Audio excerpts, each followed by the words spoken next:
Amen, amen. Pendant qu'on est en train de prier, là, le Seigneur m'a dit qu'aujourd'hui était un jour pour nous d'action de grâce. Il ne m'a pas donné le message sur l'action de grâce. Je crois que j'avais déjà prêché sur ça il y a 3 mois passés, sur l'action de grâce. Et aujourd'hui est un jour d'action de grâce. On va remercier le Seigneur Jésus-Christ pour la réouverture. Aujourd'hui le 14, que Dieu nous fasse grâce, qu'il nous fasse prospérer cette œuvre, que les âmes soient sauvées, que les âmes soient restaurées, que les âmes soient fortifiées dans le nom du Seigneur Jésus-Christ de Nazareth. Et donc, on peut remarquer clairement que c'est un parcours qu'on est en train d'entamer.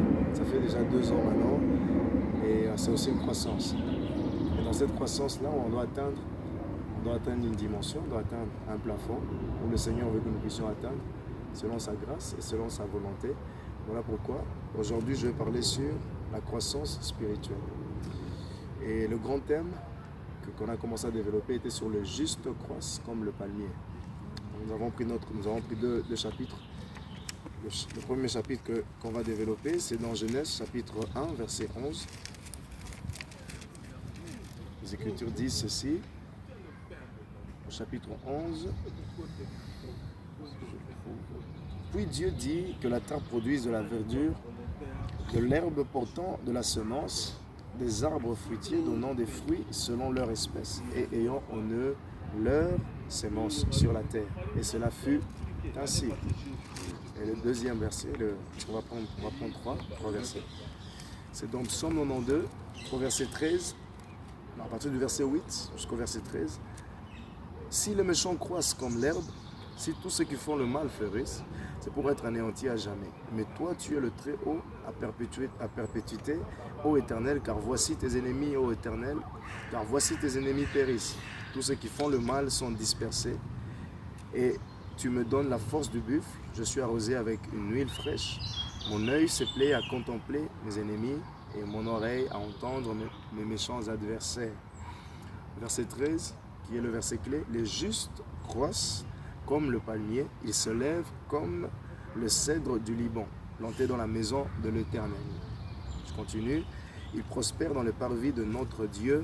Ils portent encore des fruits dans la vieillesse. Ils sont pleins de sève et verdoyants. Et le dernier verset, c'est dans Romains, chapitre 8, au verset 26. Romains, chapitre 8. À partir du verset 26, la Bible dit ceci. De même aussi l'Esprit nous aide dans notre faiblesse, car nous ne savons pas ce qu'il nous convient de demander dans nos prières. Mais l'Esprit lui-même intercède par des soupirs inexprimables, et celui qui sonde le cœur connaît quelle est la pensée de l'Esprit, parce que c'est selon Dieu qu'il intercède en faveur des saints. Bon, on commence notre message. Psaume 92, verset 13, la Bible dit que le juste croisse comme le palmier. Dieu ici nous a comparé à un palmier, à une croissance d'un palmier. Comment le palmier croît. Et il veut nous enseigner en fait que quand on est enfant de Dieu, on a un parcours, on a un but à atteindre. Et ce but n'est pas parfois facile. Ce but n'est pas comme on l'espère, comme on l'attend. Mais ce but est différent. La Bible dit que le juste croisse comme le palmier. Le palmier, j'ai étudié récemment en botanique que le palmier était une herbe, ce n'était pas un arbre. Et la tige du palmier s'appelle le stipe. Le palmier ne croît pas verticalement comme tous les arbres.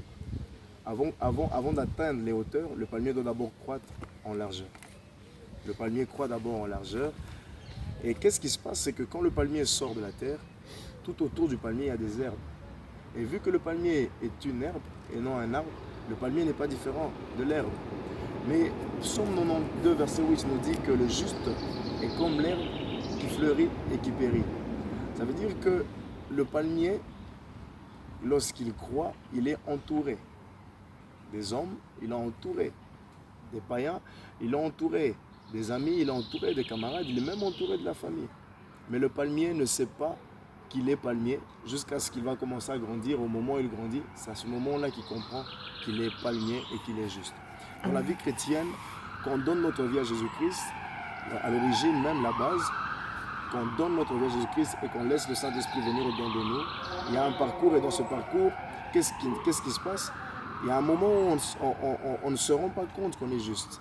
Il y a un moment où on est encore bébé, on est encore enfant. Et l'apôtre Paul nous dit qu'un enfant n'est pas différent d'un païen. Donc le palmier n'est pas différent de l'herbe. Le palmier est similaire à l'herbe, similaire au païen. Ce qui fait que le palmier ne se rend pas compte qu'il est juste, il vit encore dans le péché, il vit encore dans une vie de religiosité. Il n'est pas spirituel, mais il est religieux. Et Dieu ne cherche pas des religieux, mais Dieu cherche des hommes spirituels. Voilà pourquoi on dit les justes croissent comme le palmier, ce qui veut dire en d'autres termes que la croissance spirituelle n'a jamais été physique, la croissance spirituelle n'a jamais été naturelle, mais la croissance spirituelle est d'abord spirituelle. Et au niveau de l'esprit, Paul nous dit que l'Esprit de Dieu, lorsqu'il habite au-dedans de nous, il sait ce que nous avons besoin pour croître. Il sait ce que nous avons besoin de demander pour croître. Parce que dans le processus de la vie naturelle de l'homme, on a été formaté par le monde, on a accepté une certaine structure de choses qui fasse qu'on demande des choses pour satisfaire notre chair. On demande des trucs pour satisfaire nos besoins, pour satisfaire notre chair, mais on ne demande pas ce qu'il faut pour satisfaire notre esprit. Job chapitre 37 au verset 10, la Bible dit que le souffle du Tout-Puissant réduit l'eau, transforme l'eau en glace et réduit l'espace. Qu'est-ce que cela veut dire? Cela veut dire en d'autres termes que lorsque le palmier croît et que le palmier commence à croître en largeur, il y a ce qu'on appelle l'espace qui se crée. Et dans cet espace, c'est en ce moment du parcours chrétien, c'est en ce moment de la croissance spirituelle que Dieu veut à ce qu'on soit auteur, que Dieu veut à ce qu'on soit créateur. Parce que quand l'espace se crée, quand le vide se crée, il n'y a absolument rien. Il y a cet espace qui se crée et dans ce vide, Dieu veut que l'on puisse créer, que l'on puisse appeler à l'existence les choses qui n'existent pas à l'existence, que l'on puisse invoquer le Seigneur, que l'on puisse demander à Dieu de créer le ciel, de créer la terre, de créer la verdure. En fait, il y a toujours cet espace vide. L'héritage de Dieu, c'est que Dieu veut que nous soyons héritiers de lui en possédant et en faisant ce que lui, il a fait. C'est-à-dire qu'au commencement, il n'y avait absolument rien. Au commencement, il n'y avait pas le ciel, il n'y avait pas la terre, il y avait le vide. Dans la croissance spirituelle, quand on donne notre vie à Dieu, au commencement était la parole, au commencement c'est Jésus-Christ au-dedans de nous, l'origine. Jésus commence à nous faire croître et on ne croit pas comme tout le monde, on croit en largeur, il y a l'espace qui se crée. Et ensuite, quand l'espace se crée, il y a le vide qui se crée et dans ce vide, il n'y a rien absolument et Dieu veut qu'on puisse maintenant appeler à l'existence les choses qui n'existent pas. Et si on rend ça dans le visible, ça veut dire qu'à un moment de notre vie chrétienne, à des moments où on va se dire, mais Seigneur, quand j'étais dans le monde, c'était plus facile. Mais maintenant que je te prie, ça devient plus difficile. Ça nous est tous arrivé. On se pose ces questions, parfois on se dit, mais Seigneur, pourquoi tu ne m'exauces pas directement? Seigneur, qu'est-ce qui m'arrive? Qu'est-ce qui se passe? Il y a toujours un trou quelque part, un trou où on se dit, mais c'est pas possible. Pourquoi je n'arrive pas à dompter ce trou? Pourquoi je n'arrive pas à surpasser ce trou? C'est parce que ce moment où on commence à se poser cette question dans notre processus, dans notre parcours chrétien, Dieu veut nous enseigner que la seule manière pour nous de nous en sortir dans ce trou, dans ce vide, c'est de créer, c'est d'appeler à l'existence les choses qui n'existent pas. C'est d'invoquer, c'est de faire quelque chose qui dépasse l'entendement humain. C'est d'appeler à l'existence des choses qui n'existent pas. Par exemple, j'ai aimé le témoignage de la sœur Marie-Thérèse qui a dit que pendant ce temps de confinement, elle a écrit un livre. Et dire qu'elle a créé quelque chose pendant ce vide ici, où tout le monde était confiné, où tout le monde pensait à autre chose, certains au suicide, certains à la mort, certains à quand est-ce qu'on allait réouvrir les portes des bars et tout ça. Mais Marie-Thérèse, elle, dans son coin, qu'est-ce qu'elle faisait? Elle créait, elle appelait à l'existence les choses qui n'existent pas, et elle rendait ça visible. J'aimerais même lire le livre, si Dieu le veut, pour que je puisse un peu méditer dessus. Je peux te faire photocopier le manuscrit, pas de problème. Ouais. Donc le Seigneur, dans ce parcours de vie spirituelle, on devient auteur, on devient créateur. Et Dieu permettra toujours qu'il y ait des circonstances pour que nous, en tant qu'enfants de Dieu, on crée.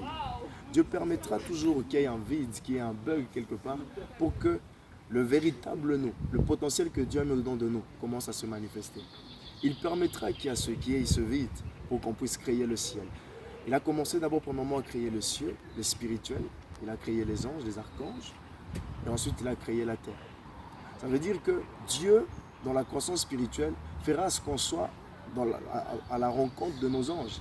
Dieu fera ce que les anges qui sont dans la mission viennent nous assister. Les anges qui sont dans la mission viennent nous donner des révélations que le Père nous a promis. Dieu permettra ce qu'on soit en contact avec nos anges, même si on ne les voit pas, mais il y aura une manifestation angélique qui se fera. Il y aura, si tu as un ministère, il y aura une manifestation angélique qui se fera. Pourquoi? Parce que tu as créé premièrement le ciel, c'est-à-dire que Dieu permettra à ce que tu sois en état de jeûne, en état de mortification spirituelle pour atteindre une dimension afin de créer l'atmosphère céleste, créer l'atmosphère de gloire. Et quand l'atmosphère de gloire est créée, ensuite Dieu crée maintenant le matériel. Dieu crée maintenant la terre. Il crée la terre. Et c'est ça que le Seigneur veut nous enseigner. Maintenant, dans le vide, il y a quelque chose qui se passe, c'est que à chaque fois qu'on se retrouve dans ce vide, il y a un bug. Et ce bug, c'est qu'on essaye d'utiliser la pensée de l'homme. On essaie d'utiliser nos réflexions, on essaie d'utiliser nos raisonnements, on essaie d'utiliser notre sagesse. Mais Romains chapitre 8, au verset 26 à 27, la Bible dit que l'Esprit de Dieu, c'est ce dont nous avons besoin. Et c'est dans nos faiblesses qu'il intercède par des soupirs inexprimables. Par exemple, qui peut expliquer ça? Personne. Mais le Saint-Esprit, c'est peut-être une prière, c'est peut-être une révélation, c'est peut-être une invocation. Et donc tout ça, tous ces gestes-là, dont Dieu a créé le ciel, il a créé la terre, il n'a pas utilisé le langage humain. Il n'a pas utilisé le français, il n'a pas utilisé l'allemand, il n'a pas utilisé le lingala, il n'a pas utilisé l'espagnol, il n'a pas utilisé le latin, il a utilisé le parler en langue. Il a utilisé la langue unique qui est sa langue à lui. Voilà pourquoi lorsqu'on reçoit le Seigneur Jésus-Christ dans la croissance spirituelle, il est important d'aspirer au parler en langue. Parce que le parler en langue permet à ce que dans le vide, quand tu pries en langue, le vide commence à être rempli. Le vide commence à être rempli du ciel. Le vide commence à être rempli de la terre. Le vide commence à être rempli de la puissance de Dieu. Et Dieu aimerait que dans ce vide, que l'on puisse parler en langue. Que l'on puisse être baptisé du parler en langue. Le parler en langue permet à ce que dans la croissance spirituelle, on l'en crée. Le parler en langue permet à ce qu'on appelle à l'existence des choses qui n'existent pas parce que avec notre sagesse, on ne sait pas ce qu'il faut. Avec notre intelligence, on risquerait de frapper à la plaque, de frapper à côté. Mais avec la sagesse de Dieu, avec l'Esprit du Seigneur, lorsqu'on parle en langue, on appelle à l'existence les choses qui n'existent pas. Parce que ce n'est pas un langage humain, mais c'est un langage céleste. Dieu, qui pouvait s'imaginer que le Seigneur pouvait imaginer un jour créer le ciel? Mais c'était dans son langage à lui. Il a commencé à parler dans son langage et il a manifesté les cieux, il a manifesté la terre. Voilà pourquoi Moïse, lorsque Moïse a été pris en esprit, il a eu une interprétation, il a une traduction de la pensée de Dieu. Il a une traduction de ce que Dieu a fait depuis l'éternité. Il a écrit des livres, des livres, des livres, parce qu'il connaissait le Seigneur en intimité. Il connaissait qui était Dieu. Et aujourd'hui, Dieu veut que nous puissions parler la langue de Dieu. Il veut que nous puissions utiliser sa langue pour créer, pour appeler à l'existence des choses qui n'existent pas. Dans la croissance spirituelle, c'est très, très important. Il y a toujours un vide, il y a toujours un bug. Je me rappelle, une fois, je ne savais pas ce que je devais faire, mais bon, je priais en langue pendant longtemps. Je priais pendant 1 heure ou 2 heures comme ça. Et on est sorti pour évangéliser. Il y avait une femme qui était sur une chaise roulante. Et j'ai juste imposé les mains. D'habitude, je dois crier, sors et tout ça. Mais j'ai juste imposé les mains. Elle a été directement guérie, elle s'est levée. Et ce jour-là, il y avait plusieurs miracles qui se faisaient. On est arrivé à Roger, il y avait une femme qui était aveugle, on a prié, elle a recouvert la vue. Et donc moi, je ne savais pas que ce jour-là, Dieu avait prédestiné un chemin. Dieu avait fait à ce que cette personne soit sur mon chemin, qu'elle soit guérie, qu'elle reçoive sa guérison, que la personne reçoive la délivrance au niveau de ses yeux. Pourquoi? Parce que j'ai parlé en langue. Et je ne savais pas ce que je demandais à Dieu. Mais comme Dieu aime les hommes, comme Dieu aime les humains, Dieu voulait que je prie en langue pour que j'aille manifester son amour chez les personnes qui sont malades, les personnes qui souffrent. Nous, en tant qu'humains, on peut prier pour le mariage, pour un grand mariage, pour un mariage énorme. On peut prier pour avoir une maison. On peut prier pour avoir des appartements et toutes ces choses-là. Mais quand tu passes ton temps dans le parlant en langue, il y a toujours une manifestation qui se fera. Il y a toujours un résultat qui se fera. Et ça sera le résultat, ou encore ça sera la réponse de ce que nous avons demandé avec l'Esprit de Dieu, avec l'aide de Dieu. Et c'est ça qui permet à ce qu'on puisse aller de l'avant avec le Seigneur Jésus-Christ de Nazareth. Mais malheureusement, de nos jours, la langue de Dieu ou encore le langage du Seigneur Jésus-Christ a été banni. Quand on parle du parlant en langue, parce que c'est ça le sujet même aujourd'hui, quand on parle du parlant en langue, c'est une langue qu'on n'a pas apprise, que l'on n'a pas apprise. Par exemple, je vais en Arabie Saoudite et je prie en langue, je commence à prier en langue, il y a un monsieur qui m'entend et dit mais tu dis Dieu est grand, Dieu est puissant. C'est une langue qu'on n'apprend pas, c'est une langue qui se manifeste. Et la définition d'une langue qu'on n'apprend pas, ça s'appelle la xénologie. C'est-à-dire que la langue qu'on n'a pas appris, mais qu'on peut, à travers l'esprit, à travers la pensée de Dieu, manifester. À travers l'esprit qu'on peut manifester. Et c'est ça que le Saint-Esprit veut que nous puissions maîtriser, que nous puissions accumuler. Et s'il y a une personne ici qui ne parle pas en langue encore, par exemple Marie-Thérèse, je le sais très bien, je crois de tout mon cœur que quand on est disposé, parce que nous tous ici, nous avons été disposés, à un moment donné, on pensait que c'était du bruit, on pensait que c'était n'importe quoi, le bordel et toutes ces choses-là. Mais lorsque on l'a reçu au-dedans de nous, il y a eu une autre dimension de l'esprit. Ça ouvre la pensée de l'esprit, ça permet à ce que la croissance spirituelle devienne énorme, que la croissance spirituelle, qu'on atteigne des progrès avec le parlant en langue. Donc le parlant en langue, ça se désire. Le parlant en langue, c'est quand notre cœur est disposé, ça nous aide. La première des choses, quand le Saint-Esprit est descendu lors de la Pentecôte, ils ont commencé à parler en langue. Et toutes les personnes qui étaient dans la ville pouvaient entendre, chacun dans son langage, chacun dans sa langue maternelle. Pourquoi? Parce que Dieu savait que pour que ces personnes comprennent, pour que ces personnes entendent, il devait manifester quelque chose dont eux n'avaient pas appris. Personne n'avait appris ce langage-là. Mais lorsqu'ils ont reçu ce langage, ils ont commencé à dire des merveilles. Et eux-mêmes ne savaient pas qu'ils étaient en train de dire des merveilles. Parce qu'ils ne connaissaient pas l'arabe, ils ne connaissaient pas le grec et tout ça. Mais ils prononçaient des paroles. Et ça permet à ce que toutes les personnes qui étaient là entendent, écoutent et comprennent. Ça veut dire quoi le parlant en langue? En fait, c'est une langue qu'on n'apprend pas. Mais c'est selon la puissance de l'esprit, ça te pousse à dire, à parler. Et dans cette langue, Dieu nous entend mieux. Parce que la Bible dit que le langage des hommes est imparfait. Mais le parlant en langue est parfait. Et quand Dieu créait la terre, quand Dieu créait le ciel, le premier jour, il disait tout est bon, tout est parfait. Pourquoi? Parce que son langage était un langage parfait. Le deuxième jour, il disait c'est bon, le troisième jour, c'est bon, le quatrième, c'est bon, jusqu'au sixième, c'est bon, et il se reposera. Pourquoi? Parce que le langage de Dieu était parfait. Quand Dieu veut qu'on puisse utiliser ce langage, en fait, c'est pour créer. Quand on utilise le parlant en langue, on crée quelque chose. On crée une atmosphère. Les sorciers ont peur de ce langage. Les démons ont peur de ce langage. Amen. Parce que le diable a accusé plusieurs personnes, c'est l'accusateur, parce qu'il entend les prières. Mais lorsqu'on parle en langue, il ne peut même pas nous entendre, parce qu'il n'a pas accès à ce langage. Il y a la langue des anges et il y a la langue de Dieu. Il peut entendre certes la langue des anges, mais la langue de Dieu, il ne pourra pas entendre parce que nous sommes enfants de Dieu. Et la langue de Dieu, c'est la langue créatrice. C'est cette langue qui crée.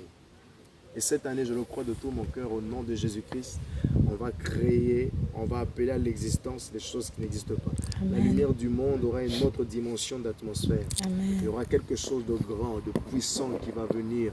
Dans les ministères, on va créer des choses. Amen. On va aller de l'avant avec le Seigneur Jésus-Christ de Nazareth. Parce que Dieu veut à ce que nous puissions créer. Amen. Voilà, c'est un peu ce message que je voulais partager aujourd'hui.